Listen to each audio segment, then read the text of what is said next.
Hello everybody, my name is Rue and welcome back to my cozy corner of booktube, Rue with the Books.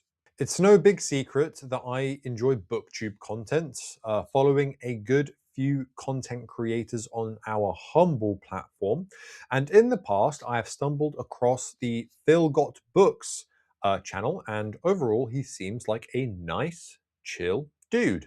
My recent situation has been that I've been waiting for the last contract of Isako by Fonda Lee to release, and I've been kind of farming these shorter books and short stories in the meantime because I didn't want to pick up another 600-page book with only 4-ish days to go until that book drops.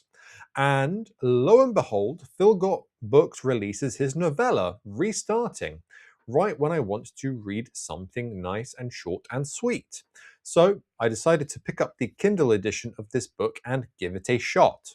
So in this video, I will be reviewing his novella. If you like books, booktube and booktube content, be sure to press the like button to support my content and also press the subscribe button so you get my weekly uploads in your subscription feed. Today's question is, what is your favorite novella? Without any further ado, here are my thoughts about Restarting by Phil Got Books.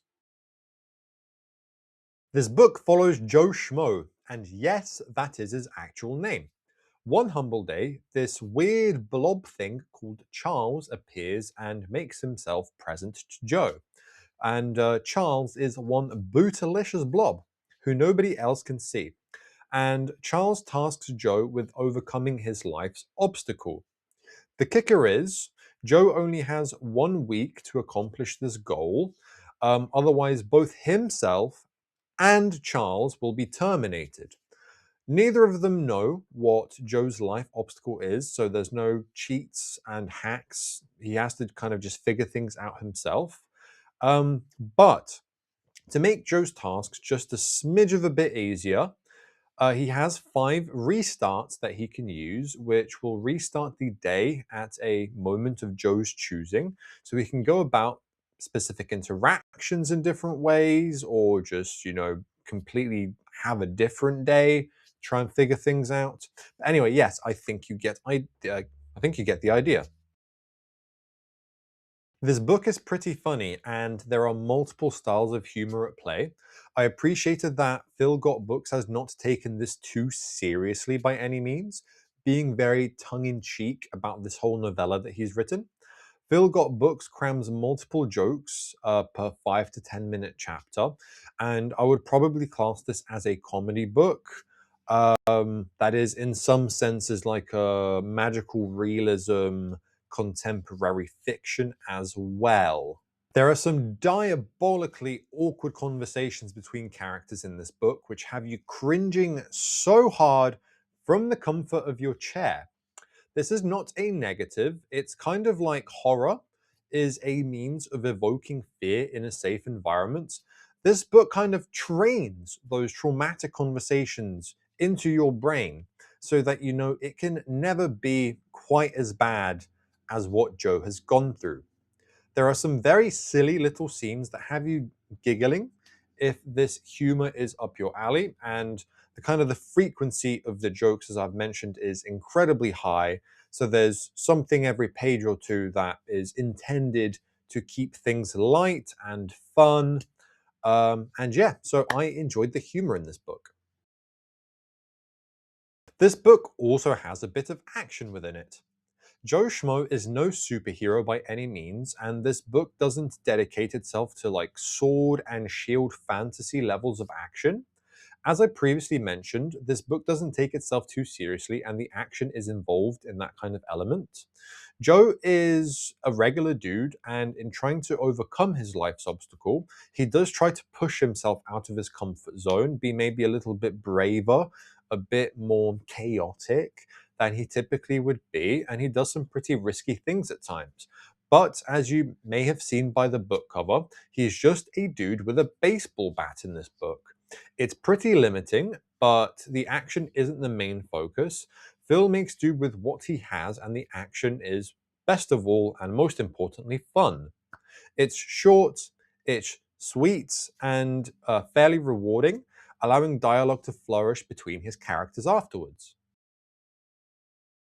This book is a multi-POV book. The choice of having multiple POVs is to introduce the characters initially that Joe will eventually meet, to humanize them and have you sympathize with their various situations, or just to tell you about their aspirations. This multi-POV format worked really well, in my opinion, because you can kind of see the way in which Joe's actions impact their lives. It does get you feeling one way or another about whatever has happened. I'm not going to say anything that I believe counts as a spoiler, but the whole situation with Vic definitely got me feeling some kind of way. The characters in this book all seem to be fairly nice people for the most part. They're all written to be pretty likable, so it's unlikely that you are going to viscerally hate any of the characters, which some readers definitely enjoy in a book. As the main character, Joe definitely undergoes the most character development, although I do wonder if after the end of the book he does continue to practice everything that he has learned, or if he reverts to his old ways, because there's a bit of a show not tell situation, or tell not show, in the sense that we see him doing these different things, but we don't really clock a kind of difference in his psychology to kind of show that he is a changed man. Um, all the characters in this book, bar one or two, are normal people who live normal lives, and it's highly relatable. This book is definitely very relatable, in the sense that most of us don't work jobs that we want to do for the rest of our lives, or it may feel like we aren't living to our fullest potential. I enjoyed the characters in this book quite a lot, considering the length of this book. With a bigger page count, I'm sure that they would have been fleshed out even more. So, I think that this book is pretty good. It works great as a palate cleanser in between larger books or in between series. This book doesn't take itself too seriously, so if you go into it expecting it to be some sort of heavy literary masterpiece, you might be in the wrong place. What it lacks in length and overall depth, it does make up for in the frequency of its jokes.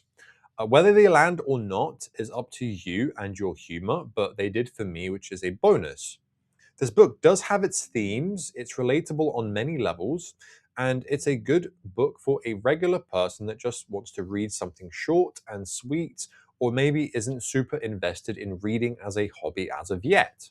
There are a couple of expositions over the course of the book that felt like they were crammed in just to make the book feel like it's a bit more deep or relatable. They were frequently highlighted sections according to my Kindle, so it does seem like those lines resonate with some people, just not for me. I feel like those sorts of things can be woven in a little bit more delicately, with a bit more decorum, rather than, hey, this is what I think about this thing, believe me.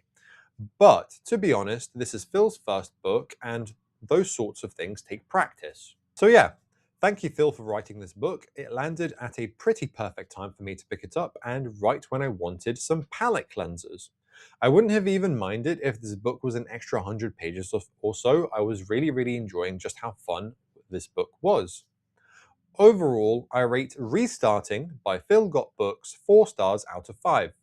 Thank you so much for watching this video. If you have made it this far, I hope that you hit 10 3-pointers on the court today. If you enjoyed watching this video, please hit the subscribe button. I am working on growing my booktube community, and I would love for you to be part of the journey with me. If you would like to connect with me outside of the YouTube platform, I have some socials in the description below that you can check out, namely my TikTok, my Instagram, my Goodreads, and my Storygraph. Anyway, until next time, Rue out.